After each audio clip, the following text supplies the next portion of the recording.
Hello friends, मैं शिवशंकर और आप मेरे साथ इस वीडियो में पढ़ेंगे 7th क्लास के ज्योग्राफी का 6 चैप्टर। ठीक है, तो इसमें हम लोग अध्ययन करेंगे प्राकृतिक वनस्पति एवं वन्य जीवन के बारे में। ठीक है, यानी कि प्राकृतिक वनस्पतियां जो हैं उनको किस प्रकार से वर्गीकृत किया गया है, उनमें कौन कौन से वन्य जीव निवास करते हैं। तो चलिए देखते हैं कि किस प्रकार से हम इनको वर्गीकृत कर सकते हैं। तो सबसे पहले हम यह देखते हैं कि आमतौर पर प्राकृतिक वनस्पति को निम्न 3 मुख्य श्रेणियों में वर्गीकृत किया जा सकता है। ठीक है, अब यह कौन कौन है तो इनको देखते हैं। वन यानी कि जो वृक्षों के लिए उपयुक्त तापमान एवं परिपूर्ण वर्षा वाले क्षेत्रों में उगते हैं, इन कारकों के आधार पर सघन एवं खुले वन विकसित होते हैं। ठीक है, ये क्या होते हैं? सघन यानी कि बहुत घने, और खुले हुए यानी कि विरल होते हैं, थोड़े वो खुले होते हैं, ओपन होते हैं। ठीक है, तो इस प्रकार से ये विकसित होते हैं। फिर उसके बाद हम देखते हैं घास स्थल। ठीक है, क्या होता है? जो मध्यम वर्षा वाले क्षेत्र में विकसित होते हैं। और फिर कांटेदार झाड़ियाँ, कांटेदार झाड़ एवं झाड़ियाँ केवल शुष्क क्षेत्र में पैदा होती हैं। ठीक है, ये क्या होते हैं?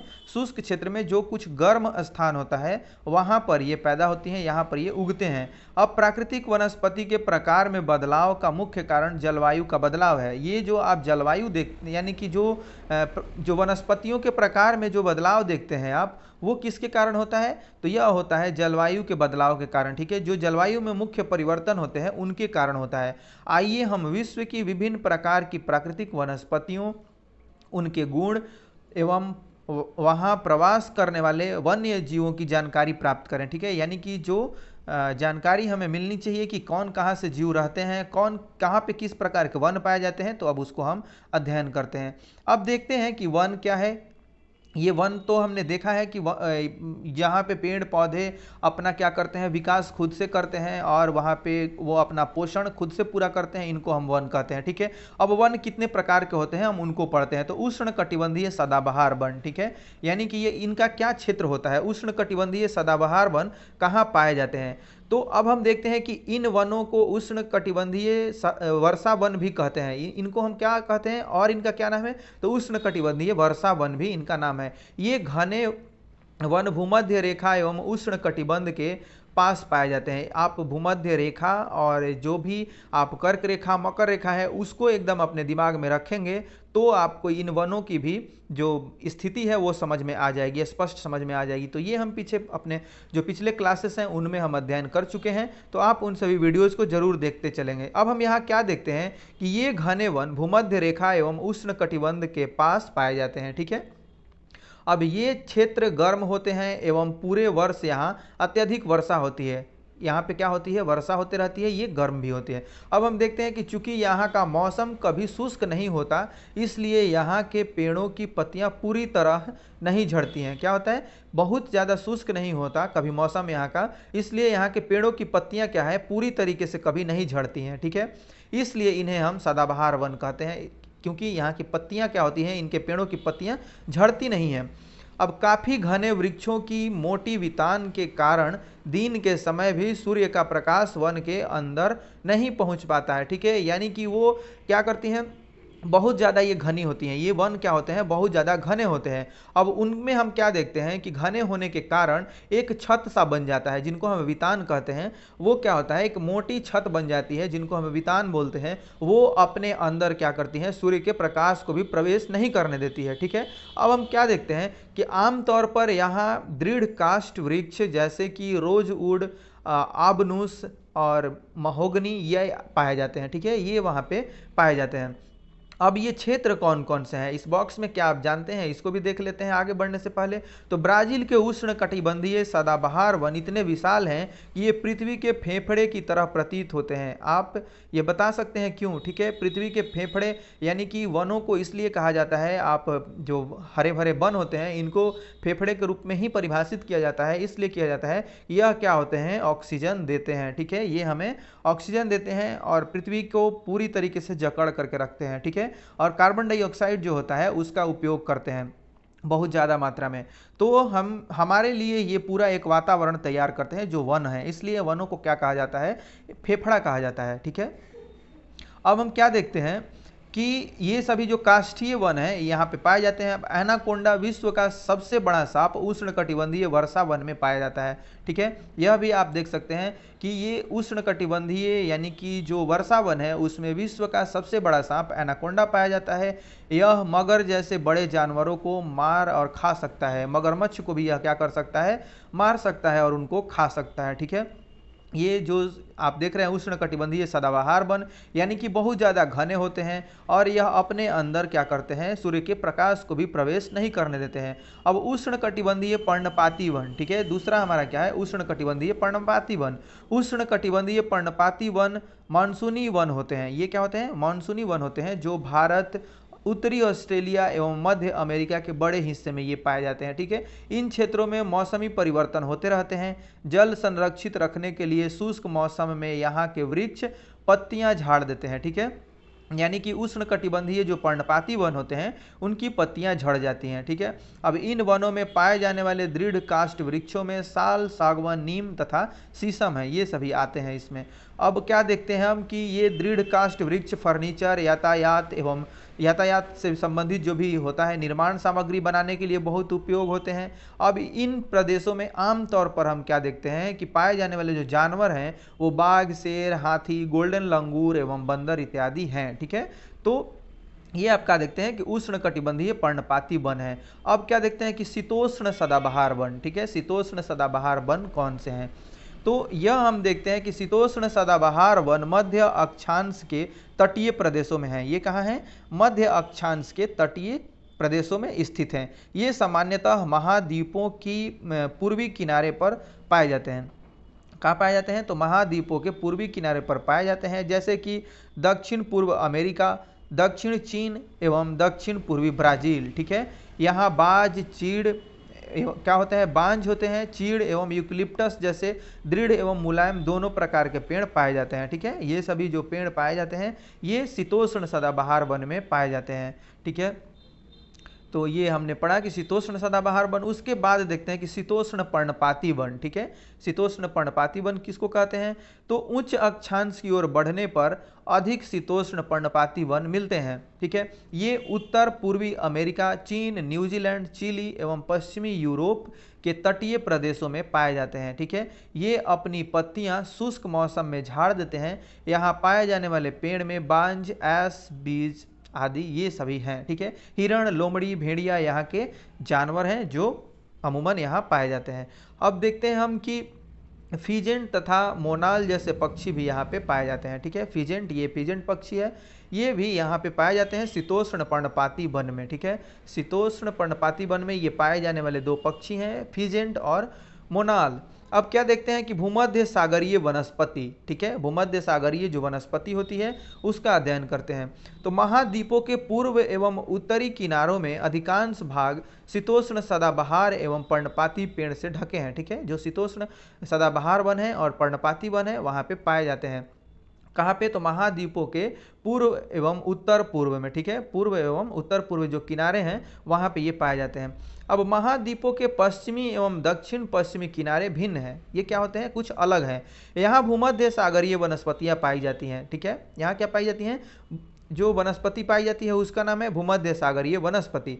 अब हम देखते हैं कि यह अधिकतर यूरोप, अफ्रीका एवं एशिया के भूमध्य सागर के समीप वाले प्रदेश में पाई जाती है। ठीक है, जो भूमध्य सागर होता है उसके ये इर्द गिर्द पाए जाते हैं, इसलिए इसका नाम पड़ा है भूमध्य सागरीय वनस्पति। ठीक है, ये वनस्पतियां भूमध्य सागर के बाहरी प्रदेशों जैसे कि संयुक्त राज्य अमेरिका के कैलिफोर्निया, दक्षिण पश्चिम अफ्रीका, फिर दक्षिण पश्चिम दक्षिण अमेरिका, ठीक है, दक्षिण पश्चिम दक्षिण अमेरिका एवं दक्षिण पश्चिमी ऑस्ट्रेलिया में ये वन पाए जाते हैं। ठीक है, इन प्रदेशों में गर्म, शुष्क, ग्रीष्म एवं वर्षा वाली मृदु शीत ऋतुएं होती हैं।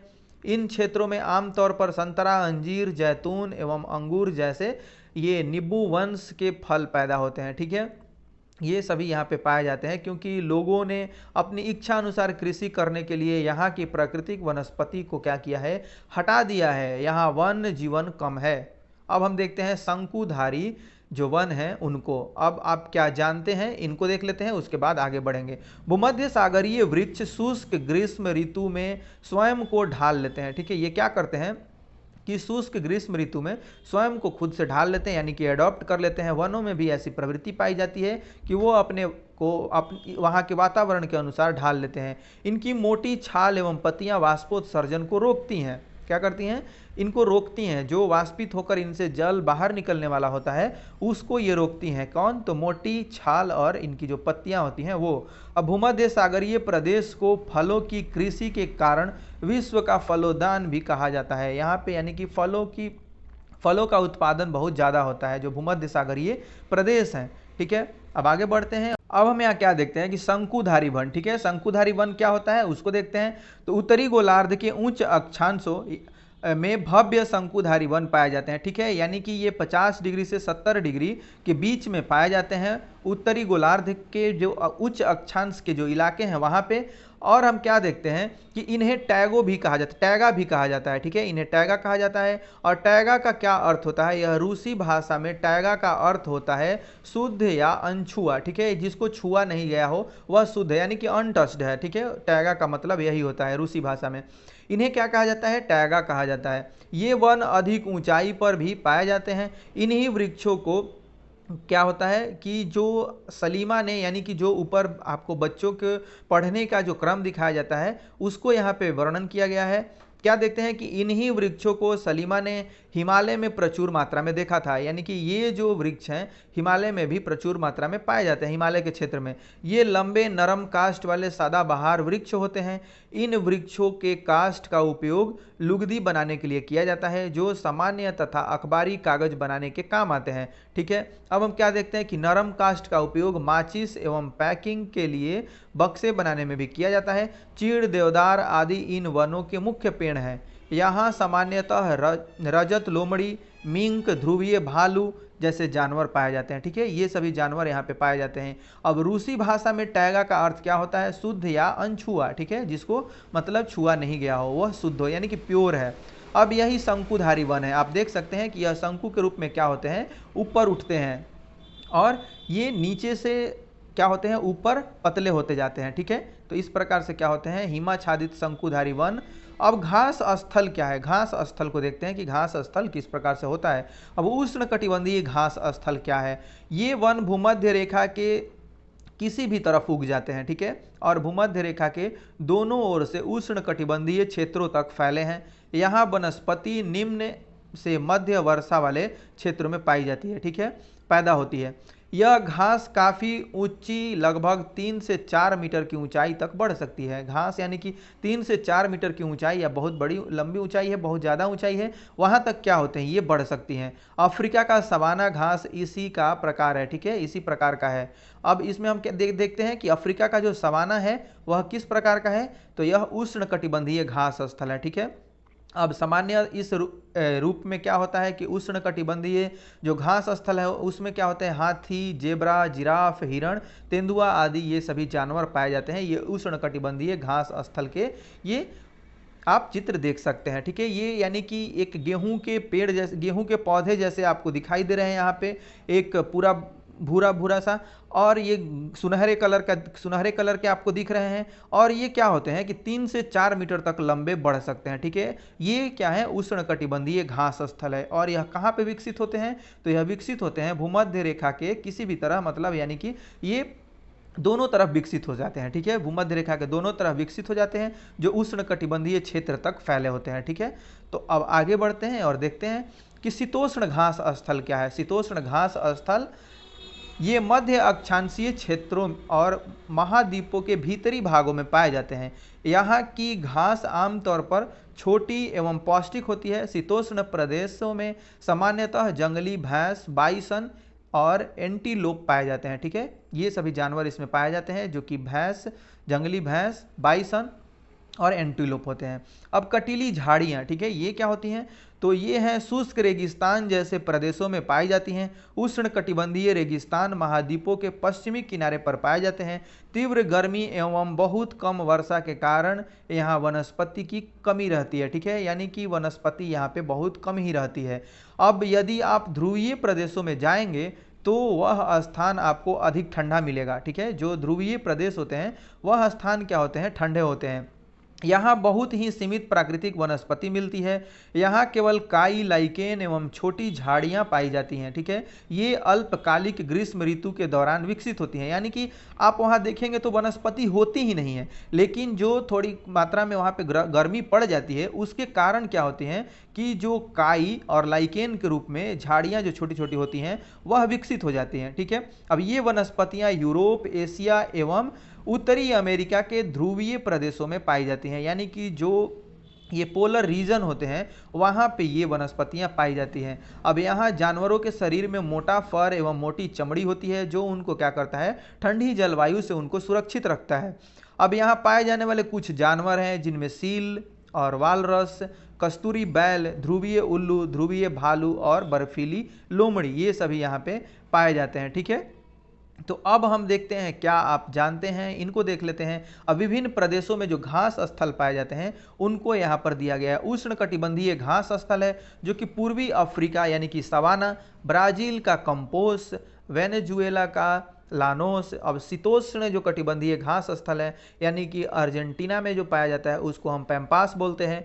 उत्तरी अमेरिका में पाए जाने वाले को प्रेयरी बोलते हैं। दक्षिण अफ्रीका में जो पाया जाता है उसको वेल्ड बोलते हैं। मध्य एशिया में पाए जाने वाले को स्टेपी बोलते हैं और ऑस्ट्रेलिया में पाए जाने वाले को हम डान बोलते हैं। ठीक है, तो इस प्रकार से ये कुछ घास स्थल थे जिनको आपको जानना जरूरी है। आप जरूर नोट्स बनाते चलेंगे अपना। ठीक है, आपने अभी तक बहुत ही अच्छे से वीडियोस देखे हैं, पढ़े हैं, तो आप जरूर इनका नोट्स बनाते चलेंगे, क्योंकि बिना नोट्स बनाए आपको कोई बेनिफिट नहीं होगा। और आप इसको सुनते रहें, एक दो बार सुन लेने के बाद आपके दिमाग में पूरा फिट हो जाएगा। ठीक है, तो इस प्रकार से आपने बहुत ही अच्छे से वीडियो को देखा है, एकाग्रता से सुना है।